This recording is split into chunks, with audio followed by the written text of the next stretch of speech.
اللہ کے نبی علیہ السلام کی حدیثوں کی روشنی میں علماء نے لکھا ہے اگر مرنے والا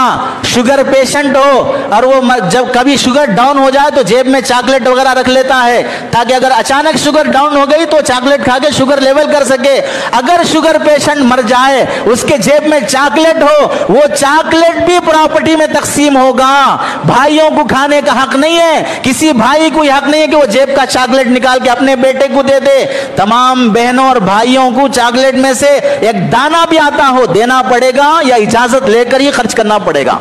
اب آپ بتاؤ جب ایک چاکلیٹ بھی پراپرٹی میں تقسیم ہوگا تو پھر یہ حرام خور بھائی جو کہتے ہیں کہ اس میں 2 لاکھ 3 لاکھ روپے میں کہاں بہنوں کو دیے تو ہوتا, اس واسطے ہم نہیں دے سکتے, بعد میں پھر کبھی دے لیں گے. اور اتنی بڑی نحوست ہے کہ اللہ تعالیٰ نسلوں تک اس کا اثر چلاتے ہیں. یعنی یوں سمجھ لیجئے ایک شخص نے حرام طریقے سے شراب بیچ کر